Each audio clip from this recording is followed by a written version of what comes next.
सुबह एक माँ अपने बच्चों को नाश्ता कराकर स्कूल भेजती। पिता उसे स्कूल के गेट तक छोड़कर इस भरोसे के साथ वापस लौटता है कि अगले कुछ घंटों तक उसका बच्चा सुरक्षित हाथों में है। लेकिन अगर उसी स्कूल में बच्चे की तबीयत बिगड़ जाए, अगर कैंटीन का खाना सवालों के घेरे में आ जाए, अगर स्कूल की छत का हिस्सा बच्चों के ऊपर गिर जाए और अगर इमरजेंसी के वक्त बच्चों को समय पर इलाज न मिले, तो सवाल सिर्फ एक स्कूल से नहीं, पूरे सिस्टम से पूछा जाना चाहिए।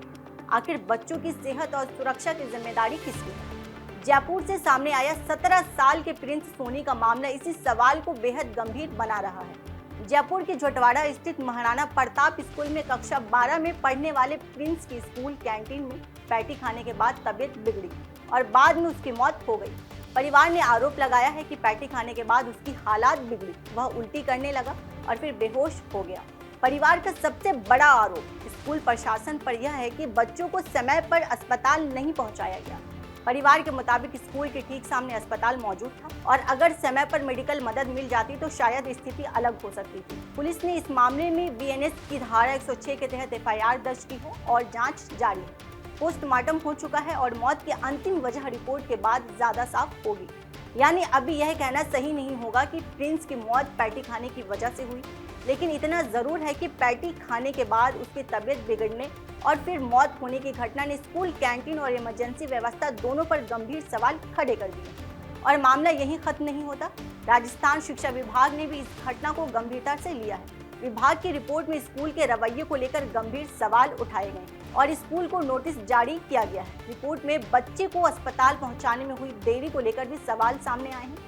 अब विभागीय स्तर पर यह जांच की जा रही है कि उस दिन स्कूल में वास्तव में क्या हुआ, बच्चे की हालात कब बिगड़ी, स्कूल प्रशासन ने उसके बाद क्या कदम उठाए और अस्पताल पहुंचाने में कितनी देरी हुई। यानी अब सवाल सिर्फ यह नहीं है कि बच्चे ने क्या खाया, सवाल ये भी है कि जब उसकी तबीयत बिगड़ी तो स्कूल ने क्या किया, क्योंकि किसी स्कूल में मेडिकल इमरजेंसी के वक्त हर मिनट कीमती होता है। अगर कोई बच्चा बेहोश हो जाए, लगातार उल्टी करे या उसकी हालात तेजी से बिगड़ने लगे तो स्कूल के पास पहले से तय इमरजेंसी प्रोटोकॉल होना चाहिए। किसे फोन करना है, किस अस्पताल में ले जाना है, एम्बुलेंस कैसे बुलानी है, माता पिता को कितनी जल्दी सूचना देनी और तब तक बच्चे को प्राथमिक सहायता कौन देगा। इन सवालों के जवाब हादसा होने के बाद नहीं, उससे पहले तय होना चाहिए। और अब जरा इस मामलों को महाराष्ट्र से जोड़कर देखिए। महाराष्ट्र में एफडीए कमिश्नर तुकाराम मुंडे ने स्कूलों में बच्चों को मिलने वाले जंक फूड को लेकर सख्त कदम उठाया है। महाराष्ट्र के स्कूलों में चॉकलेट, चिप्स, कोल्ड ड्रिंक और हाई फैट, हाई शुगर तथा अल्ट्रा प्रोसेस्ड खाद्य पदार्थों की बिक्री पर रोक लगाने का आदेश दिया गया है। स्कूल परिसर के आसपास 50 मीटर के दायरे को लेकर भी नियम लागू किए गए हैं। स्कूलों में कैंटीन, फूड सप्लायर और दूसरी खाद्य सुविधाओं को फूड सेफ्टी नियमों के तहत लाने पर जोर दिया गया। यानी महाराष्ट्र में यह सवाल उठाया गया कि बच्चे स्कूल में आखिर क्या खा रहे हैं और स्कूल परिसर में बिकने वाले खाने की जिम्मेदारी किसकी। अब जयपुर और महाराष्ट्र की इन दोनों खबरों को एक साथ रखिए। जयपुर में एक बच्चे की कैंटीन में खाना खाने के बाद तबीयत बिगड़ने और मौत की घटना सामने आई है और परिवार स्कूल की व्यवस्था पर सवाल उठा रहा है। वहीं महाराष्ट्र में स्कूल कैंटीन के खाने को लेकर सरकार ने पहले से नियमों को सख्त करने की कोशिश की। इसका मतलब साफ है, स्कूल में बच्चों की सेहत का सवाल सिर्फ ये नहीं है कि बच्चा जंक फूड खा रहा है या नहीं। सवाल ये भी है कि स्कूल में मिलने वाला खाना साफ है या नहीं, सुरक्षित है या नहीं, उसे किसने बनाया है, सामग्री कहाँ से आई है, कैंटीन की सफाई कितनी होती है और खाने की जाँच कौन करता है। क्योंकि अगर स्कूल कैंटीन में खाना बिकता है तो सिर्फ पैसा लेने वाला सिस्टम नहीं होना चाहिए, उसकी गुणवत्ता और सुरक्षा की जिम्मेदारी भी तय होनी चाहिए। लेकिन बच्चों की सुरक्षा का संकट सिर्फ खाने तक सीमित नहीं है। पिछले दिनों महाराष्ट्र के सोलापुर में जिला परिषद स्कूल की छत के स्लैब का हिस्सा गिरने से 13 छात्र घायल हो गए। यह घटना उस समय हुई जब बच्चे स्कूल में मौजूद थे। कई छात्रों को अस्पताल ले जाना पड़ा। सोचिए, एक तरफ स्कूल में बच्चों के खाने को लेकर सवाल है और दूसरी तरफ स्कूल की इमारत की सुरक्षा को लेकर, यानी बच्चे स्कूल में जिस जगह पर बैठ रहे हैं वही जगह कितनी सुरक्षित है, यह भी एक बड़ा सवाल है। और इसी समय कॉकरोच जनता पार्टी यानी सीजेपी ने स्कूल ठीक करो अभियान शुरू किया है। 15 अगस्त से शुरू किए गए इस अभियान के तहत सरकारी स्कूलों की हालात, बुनियादी सुविधाओं और स्कूलों की वास्तविक स्थिति को सामने लाने के लिए सोशल ऑडिट और निरीक्षण की बात कही गई है। सीजेपी की तरफ से अलग अलग स्कूल में जाकर वहां की कमियों को सामने रखने का अभियान चलाया जा रहा है। यानी इस समय 3 अलग अलग घटनाएं सामने आई हैं। जयपुर में प्रिंस की मौत का मामला, महाराष्ट्र में स्कूलों के जंक फूड पर सख्ती, और सीजेपी का स्कूल ठीक करो अभियान। इनके बीच सीधा कानूनी या प्रशासनिक संबंध नहीं है, लेकिन तीनों एक ही बड़े सवाल की तरफ इशारा करते हैं। क्या हमारे स्कूलों में बच्चों की सुरक्षा को इतनी प्राथमिकता दी जा रही है जितनी पढ़ाई और परीक्षा को दी जाती है? क्योंकि स्कूल सिर्फ क्लासरूम का नाम नहीं है। स्कूल में बच्चे कई घंटे बिताते हैं।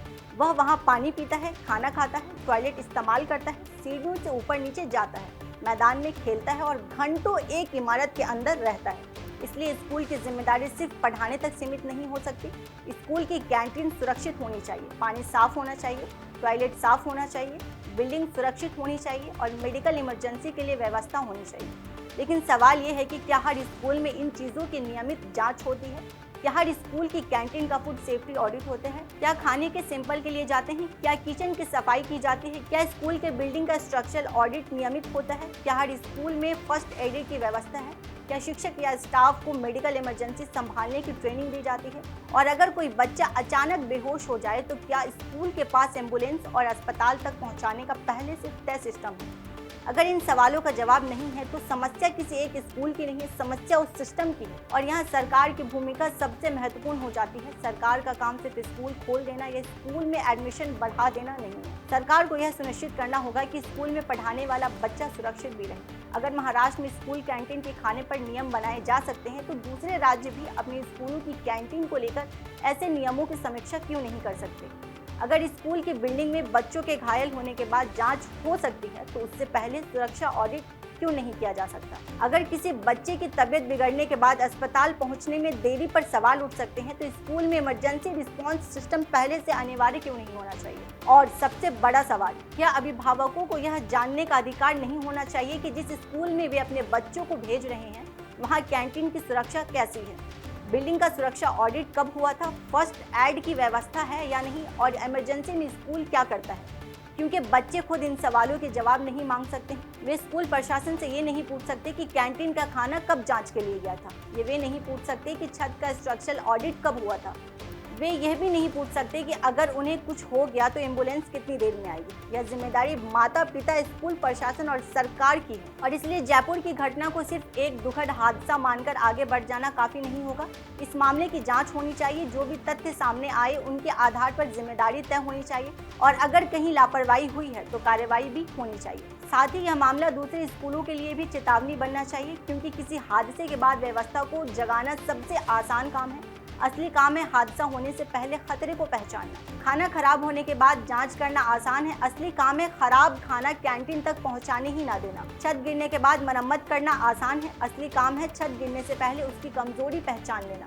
और बच्चा बेहोश होने के बाद अस्पताल ले जाना आसान है, असली काम है पहले से ऐसा सिस्टम तैयार रखना जिसमें बच्चे को 1 मिनट भी अनावश्यक इंतजार न करना पड़े। महाराष्ट्र में तुकाराम मुंडे की कार्रवाई ने स्कूलों के खाने को लेकर एक बहस जरूर शुरू की है। सीजेपी का स्कूल ठीक करो अभियान स्कूलों की बुनियादी सुविधाओं और जवाबदेही को लेकर सवाल उठ रहा है और जयपुर का प्रिंस मामला मेडिकल इमरजेंसी और स्कूल प्रशासन की जिम्मेदारी को लेकर सवाल खड़े कर रहा है। अब इन सबको जोड़कर सवाल बिल्कुल सीधा है, क्या हमारे बच्चों को स्कूल सिर्फ पढ़ाई के लिए तैयार किए जा रहे हैं या बच्चों की सुरक्षा और सेहत के लिए भी?